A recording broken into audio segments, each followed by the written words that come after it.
about 8 years ago, and we're there, and I'm looking for this blue box. I finally find it, but there's no sheet in it. There's a property tax bill from 2001 or whatever. And I told my brother one Thanksgiving about the story, and he goes, yeah, he says, I've got the blue box. He says, but it changed the combination so you couldn't get into it. I go, thanks. He goes, yeah, I made it 001. So we still have the box. Somewhere I've got a picture of the blue box. And I mentioned this just because it's something I'd like you to consider doing. It really helps those you leave behind to do this. So, we're still here? Everybody still here? Yes. Oh, I forgot to play tour guide. The men's room's that way, the ladies' room's that way, there's more coffee in the back. He made another pot. Okay. Sorry about that.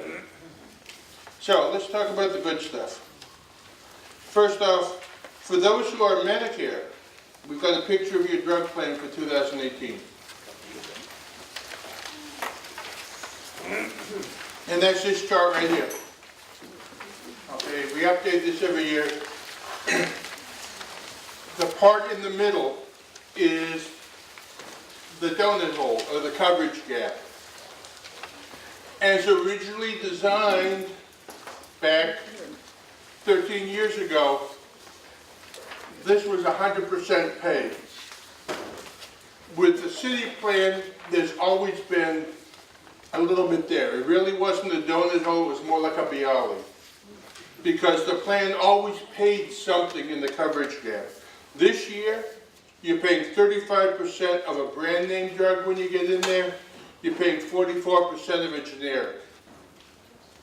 The coverage gap was designed to disappear in 2020. Either the tax bill or the budget bill last year closes it a year early. So next year, in 2019, for a brand name drug, you'll pay 25% all the way through. There will be a little higher cost for a generic. I do not have that figure yet. As soon as we get it, we'll let everybody know. After that, when you get to 2020, it'll be a flat 25% that you'll pay of the cost of the drug. When you get over what's called troop, what's troop? It's not military. It's true out of pocket. It's the amount that you physically have paid for your medications. Part of the way they reduce the coverage gap is to say they take what you paid and what others paid.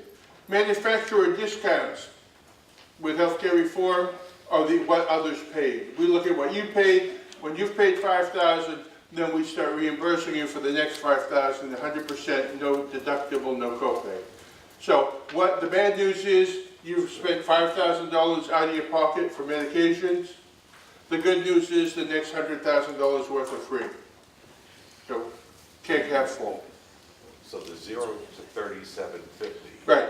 is your out of pocket, and Well, not what the drug, what That's it the is. drug cost. The figures I read are the drug cost. We don't know this again. Okay, so, So, the first tier, 0 to 37.50, that's the drug cost. For that first 37.50 of drug cost, you pay 25% of the cost. Okay? After that, until you have paid, till the out-of-pocket amount of $5,000 is reached, Which we don't get reimbursed. no, you're paying 35% of the brand, you're paying 44% of the generic. After you spent the $5,000, you get back at you get back the 5%. And how do we get that back? You'll send us the billing statements, and we'll send you back money. And so Once a year. well, as it happens. Okay. Rather than, we wanted to continue to reimburse copays when Part D came along, but we're told by the city and GHI that we couldn't, because the law is written that if someone such as a union fund helps you with your out-of-pocket cost, you have to tell the insurance company that. They reduce it, so you're always at the point where you're paying 25%. Originally, it was 60% in the coverage gap, where everybody, all the other unions would be, the members would be paying 60%. You'd only pay 25%, and they would kick the premium up. So we give $40 a month for every month you were Medicare eligible back the next year. If you're in the GHI plan, which probably most people are. If you're in HIP or Blue Cross, we still reimburse copays. But we get data from the city every month, and we know that you're in the rider.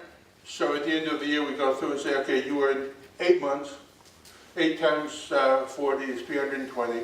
A check will show up in the middle of February.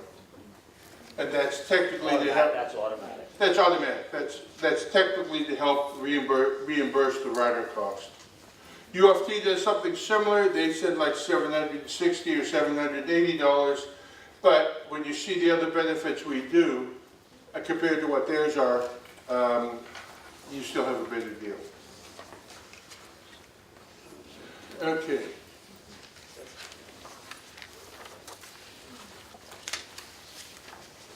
So let's go for the good stuff.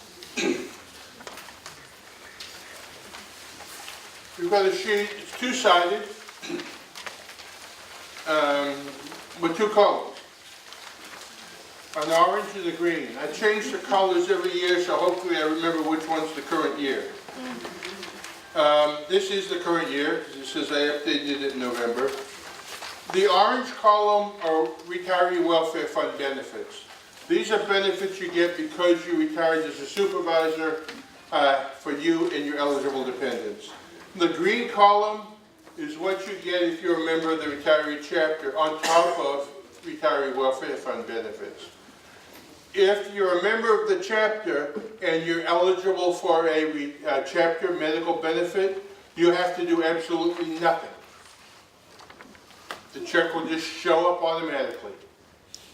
Between Medicare checks and welfare fund checks and chapter checks, I want to be a retiree because the money just keeps on coming. What happens is that we designed it so that you would only have to submit documents once. Everything we have is, if you've tried to come visit us, you know you can't just walk in. We have to let you in with a little key card because we're secured. All the systems are secured. And your medical information is in only one spot on the system that nobody else can get to. So rather than have that stuff float there, float somewhere else, it was a conscious decision for the organizations to have it centered in one place. And that place is with the welfare fund. So when we see that you've had a welfare fund benefit and we process that claim, we say, oh, they're a chapter member, they're entitled to this other benefit, it does that, and checks are run once a month for that. So, let's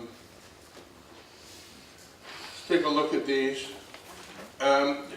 There's a good side and a depressing side, so I'm not going to end with the good side, I'm going to end with the depressing side. We're going to start with the happy side, which begins with dental, if you can believe that. And when was the last time dental was happy?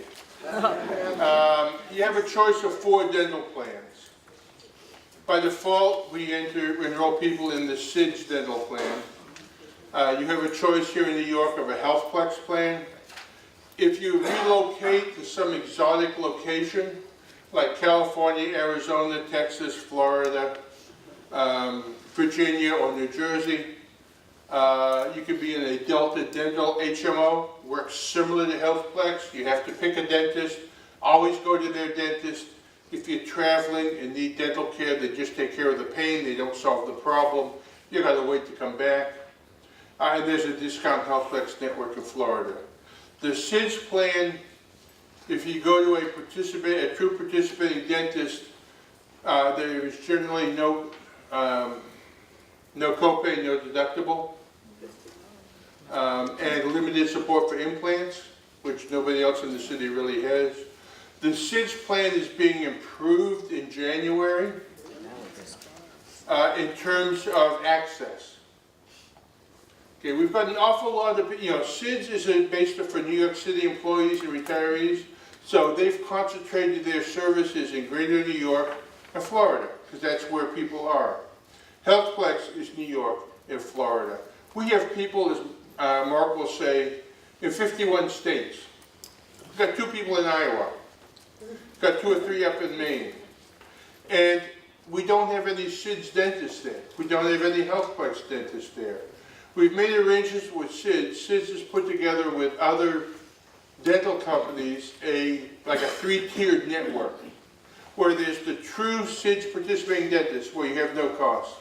Then there's another one where you have minimal cost, and one where you may have a little bit more. But it'll be totally seamless. You'll go, you tell them you're in SIDS, they'll process the whole thing, so it won't be like if you're in the coast of Maine or you're in Iowa, where you got to pay 100% of the cost and then submit for reimbursement. It'll be done automatically. Yeah. How do you locate participating dentists in the plans? Okay, to find participating dentists in SIDS, you would go to asonet.com, because they're also known as administrative services only. And there'll be, you could log in with their, your last name and first two digits of, first two letters of where you live and your zip code or whatever. Or you can just go in and say, I'm a member of the CSA Retiree Welfare Fund, and then click Find a Participating Provider. And it goes by specialty and location. If you go to a participating SIDS dentist, the crowns, the bridges, the root canals are free. A SIDS oral surgeon will contractually only charge $1,200 for an implant, and you'll pay $600, and the fund will pay $600. They'll pay towards the abutment and the crown on top.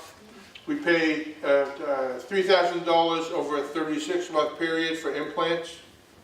So if in month 1 you use $1,000, by the time you get to month 37, that $1,000's available again. And like I say, one of the things we've wanted to do, or I've wanted to do, is make this, a somewhat of a participating network available to everybody, and now we have the way to do it. We'll be doing a mailing shortly with information on how to find it and how it works. We just have to finalize the language with SIDS. If you go to a participating dentist and say, for example, your son is having his wisdom teeth taken out, and then during the process they say you have to pay $400 for the anesthesia, is that okay? Yeah, that would be okay, but then just send me the bill, because we could probably get you some relief on that. Okay. So your question was anesthesia for tooth removal. I'm going through that with one of my